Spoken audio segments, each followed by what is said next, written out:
హల్లెలూయా, praise lord. దేవుని యొక్క శ్రేష్టమైన మరి పూజింపదగిన నామంలో మరి మీకు మరి మీ కుటుంబ సభ్యులందరికీ ప్రత్యేక వందనాలు తెలియజేస్తున్నాను. మరి అందరు బాగున్నారా? మీరందరూ బాగుండాలని మరి విశ్వాసులమైన మేము మరియు మరి దైవజనులైన మా ఆత్మీయ తల్లిదండ్రులు రత్న విజయ్ కుమారయ్య గారు, సమృద్ధి జీవ సాహస ప్రార్థన మందిరం దేవపూర్ నుండి మరియు ఎంతగానో ఆదరిస్తున్న మరి మమ్మల్ని ఎంతగానో ఆదరిస్తున్న ఆనందయ్య గారు మందమరి పాలచిట్టు నుండి, అలాగే దైవజనులు మరియు రాజు నుంచి హోప్ ఆఫ్ లైఫ్ మినిస్ట్రీస్ నుంచి బిషప్ మరి ధీరజయ్య గారు, మరి వీళ్ళందరూ మీ గురించి ఎంతగానో ప్రతిదినం ప్రార్థన ఇస్తున్నారండి. ఎందుకంటే మీరు దేవునిలో బలంగా ఉండాలని, పాపంలో పడిపోకుండా మీ యొక్క జీవితాన్ని సక్రమ మార్గంలో తీర్చిదిద్దుకోవాలని మరి ప్రార్థన చేస్తున్నారు అందరూ. అలాగే మీరు కూడా మా అందరి కోసం మా అందరి గురించి ప్రార్థన చేస్తున్నందుకు ప్రత్యేక వందనాలు తెలియజేస్తున్నాను. ఇది ఈరోజు చూసుకున్నట్లయితే నా ప్రియ సహోదరులారా, ఈరోజు 175వ వచనం చాలా వెరీ వెరీ ఇంపార్టెంట్ ఈరోజు. ఎందుకంటే నేటితోటి 119వ అధ్యాయం కంప్లీట్ అవుతుందండి. హల్లెలూయా.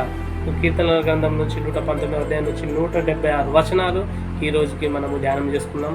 దేవుడి కృపను దయచేస్తున్నందుకు దేవుడికి వందనాలు.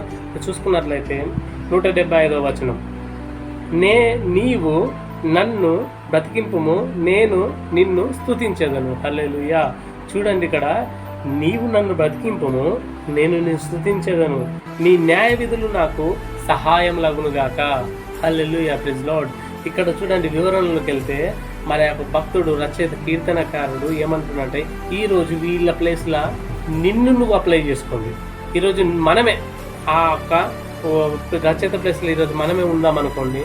అప్పుడే ఒక్కసారి మన మనస్సాక్షి మనతోటి ఏమంటుందో ఒకసారి ఆలోచించండి, గ్రహించండి, పరిశీలించండి. చూడండి, ఇక్కడ నీవు నన్ను బ్రతికింపుము అంటే నన్ను బ్రతికించు నా ప్రభువా, నేను నిన్ను స్తుతించేదను, నేను నిన్ను స్తుతించేలా.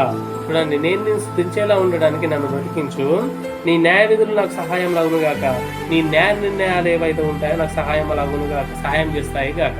చూడండి, ఈ సిచ్యువేషన్ వచ్చింది ఇక్కడ. ఇట్లా దేవుడి ఈ రచయిత భక్తుడు ఎందుకు ప్రార్థన చేస్తున్నాడు ఇట్లా అనంటే, దీనికి ముందు ప్రీవియస్ ఇక్కడ ఏం జరిగిందో మనం చూద్దాం. అయితే 176వ వచనంలో ఏమని అంటున్నాడంటే, తప్పిపోయిన గొర్రె వలె నేను త్రోవ విడిచి తిరిగి తిని, నీ సేవకుణ్ణి వెతికి పట్టుకొనుము, ఎందుకంటే నేను నీ ఆజ్ఞలను మర్చువాన్ని కాను. చూడండి, ఇక్కడ ఆ యొక్క అపవాది సైతాను ఆ యొక్క నువ్వెంత భక్తి చేసినా కానీ నేను ఏదో ఒక శ్రమల పాలు చేస్తూ ఉంటాడు, నిన్ను నీ దారి తప్పిపోదామని చూస్తూ ఉంటాడు. ఒకనొక సిచ్యువేషన్లో మనందరం పడిపోయిన వాళ్ళమండి, ఎక్కడో ఒక దగ్గర కుంగి కుషించిపోయిన వాళ్ళమే. సో ఇప్పుడు కూడా ఈ యొక్క భక్తి జీవితంలో అలా జరిగింది. ప్రభువా, తప్పిపోయిన గొర్రె వాళ్ళే, అది ఒక మందలో నుంచి ఒక గొర్రె తప్పిపోయిందనుకో, ఆ గొర్రె ఆ కాపరికి ఎంత బాధ అనిపిస్తుంది. సో సిచ్యువేషన్ ఇట్లా తప్పిపోయిన గొర్రె వాళ్ళే అంటే తప్పిపోయిన గొర్రెలాగా నేను త్రోవ విడిచి తిరిగి తిని అంటే నేను దారి తొలిగాను. హల్లెలూయా.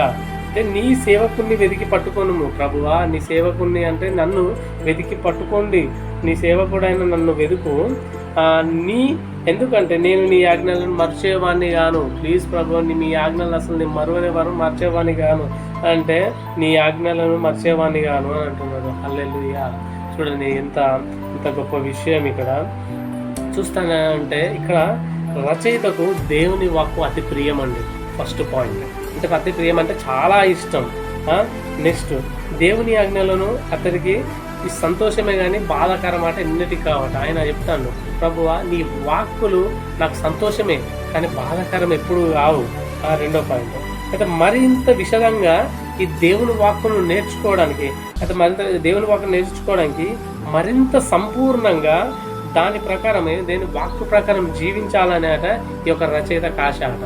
ఈరోజు మరి మన ఆశ ఇలాంటి మనం కూడా అలాగే రచయిత వాళ్ళు అందామా, ప్రభువా, ఇదిగో మీ వాక్ అంటే నాకు ఎంతో ప్రియము, మీ ఆజ్ఞలో నాకు సంతోషమే కానీ బాధాకరం ఎప్పుడు కావు, మరింత విశదంగా మీ వాక్యాన్ని నేను నేర్చుకొని మరింత సంపూర్ణంగా వాక్య ప్రకారము జీవించాలనే ఉన్నది నా ఆశ అని ఈరోజు మరి ఆ భక్తులు అంటున్నాడు. హల్లెలూయా. అయితే అతడు అలా చెయ్యలేకపోయానని అతడు ఒప్పుకోవాలి. ఇక్కడ మనము మెయిన్ ఇంపార్టెంట్ మనం చేయాల్సిందంటే ఒప్పుకున్నది మెయిన్ ఇంపార్టెంట్ అండి. హల్లెలూయా.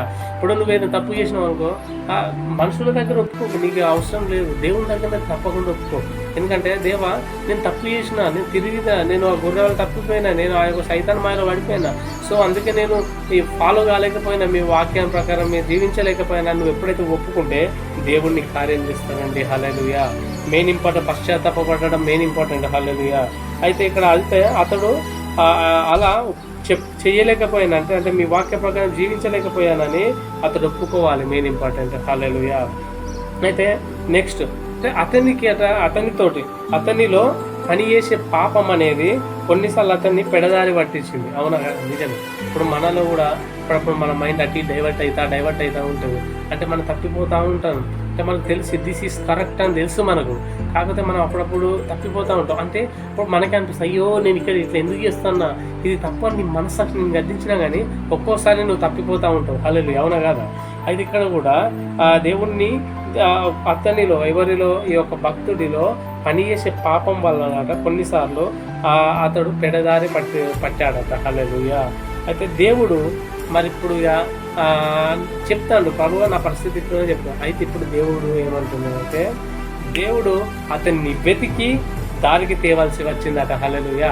ఇప్పుడు నన్ను కూడా ఆయన దేవుడు చూసి ఆయన మనల్ని వెతికి ఆయన దారికి తేవాల్సి వస్తుంది. హల్లెలూయా.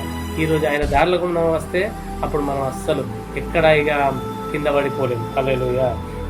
అయితే తాను తప్పిపోయినప్పటికీ, ఎవరు ఈ రచయిత తాను తప్పిపోయినప్పటికీ తాను ఇంకా దేవుని సేవకునేనని, ఆయన యొక్క వాక్కులు, ఆయన ఆజ్ఞలు ఇంకా ఆయన మనసులో ఉన్నాయని ఉంచుకుంటున్నానని అతనికి తెలుసు. చూడండి, ఆయన తప్పిపోయినప్పుడు కూడా ఆయన ఏమంటాడు తెలుసా, ప్రభువా నేను తప్పిపోయినా కానీ నేనైతే చచ్చిపోలేదు, కేవలం తప్పిపోయిన నా ప్రాణం అయితే సైతాన్ తీయాలి. ఎందుకు అనంటే నేను ఇంకా నీ సేవకునే ప్రభువా, నీ ఆజ్ఞలను నా మనసులోనే ఉంచుకున్నానని ఈరోజు నాకు తెలిసింది తండ్రి, ఈరోజు నాకు తెలుసు అని ఈరోజు ఆయన మరి ఖండితంగా చెప్తున్నాడండి. హల్లెలూయా. దేవుని విషయంలో నిజాయితీగా ఉన్నాడండి. హల్లెలూయా. చూడండి, అయితే ఇక్కడ ముఖ్యమైన విషయం ఏంటంటే, దేవుని వాక్కు ప్రకారం జీవించేందుకు తీవ్ర ప్రయత్నం చేసే వాళ్ళట అలా చేయడంలో తామెంత తప్పిపోతున్నామో తరచుగా అందరికంటే ఎక్కువ స్పష్టంగా గ్రహించగలుగుతారట. అయితే ఇక్కడ చూడండి, ఇది దేవుని వాక్కు ప్రకారం జీవించేందుకట తీవ్ర ప్రయత్నం చేసేవాళ్ళు. ఒకవేళ నేను దేవుని వాక్కు ప్రకారం జీవించే తీవ్ర ప్రయత్నం చేస్తున్నామా, అయితే తీవ్ర ప్రయత్నం చేసే వాళ్ళట అలా చేయడంలో అంటే దేవుని మార్గంలో తప్పిపోవడం అనే ఒక వర్క్ అయిపోయింది చూసినలా, అది అలా చేయడంలో దేవుని మార్గంలో నేను తప్పిపోయినప్పటికీ మరి అలాంటి సిచ్యువేషన్లోనట తామెంత పోతున్నామో అని తరచుగా అందరికంటే తప్పిపోయింది నీకే బాగా తెలుస్తుంది. అప్పుడు అట్లా తెలిసినప్పుడు నువ్వు నెక్స్ట్ టైం తప్పిపోగలుగుతావా? దేవుని ఆజ్ఞలను బట్టి మనం నడుచుకోగలుగుతాం కదా. దేవుడు ఇదే మాట్లాడుతున్నాడండి బిడ్డ. ఈరోజు ఇప్పుడు నువ్వు తప్పిపోయినావా, నువ్వు నిన్న తప్పిపోయినావా, నీ ప్రీవియస్ జీవితంలో తప్పిపోయినావా, ఇక నేను తప్పిపోలేవు కూడా. ఎందుకంటే దేవుడు అంటున్నాడు, నేనే ఇక వస్తాను నిన్ను వెతికి పట్టుకోవడానికి అంటున్నాడు. ఈరోజు ప్రభు అయినా మరి మన దేవుడు యేసుక్రీస్తు ప్రభువు వారు మరి ఈరోజు తప్పిపోయిన నీ జీవితంలో మరి నీ జీవితంలో శ్రమలు ఎన్నొచ్చని, కష్టాల మరి భార్య భర్తల మధ్యలో ఏమైనా గొడవల, మరి నీకేమో మరి ఇదిగో మరి గర్భఫలం లేదా, మరి ఇంట్లో అన్నదమ్ముల మధ్యలో గొడవల, మరి ఎక్కడ తల్లిదండ్రులు దూరంగా ఉంటున్నావా, మరి నీ సొంత వాళ్ళు నిన్ను దూరం చేసిల్లా, మరి ఇలాంటి సిచ్యువేషన్లో బాధపడుతున్నావా. సో ఈరోజు దేవుడు నీకు తోడుంటాడు. నేను నీ దగ్గరికి వస్తున్నా, నేను వెతకవలసిన బాధ్యత నాదే అనేది ఈరోజు దేవుడు అంటున్నాడండి. హల్లెలూయా. దేవుడు నీతో నాతో మాట్లాడుతున్నా.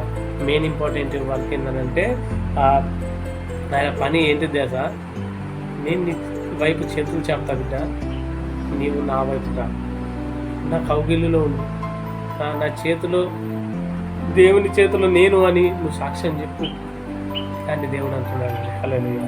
ఒకసారి చూసుకున్నట్లయితే, నీవు నన్ను బతికింపు, నేను నిన్ను స్తుతించేదను, నీ న్యాయ విధులు నాకు సహాయం లాగును గాక. అంటే నేను నిన్ను స్తుతించేలా నన్ను బతికించు ప్రభువా, నేను నీ న్యాయ నిర్ణయాలు నాకు సహాయం చేస్తాయి గాక. హల్లెలూయా. ఎంత గొప్ప విషయం. ఈరోజు దేవుడు ఈ ఒక మాట ద్వారా నీతో నాతో మాట్లాడిన విధానాన్ని బట్టి దేవుని మహిమ కలుగు గాక. ఆమేన్. Praise lord.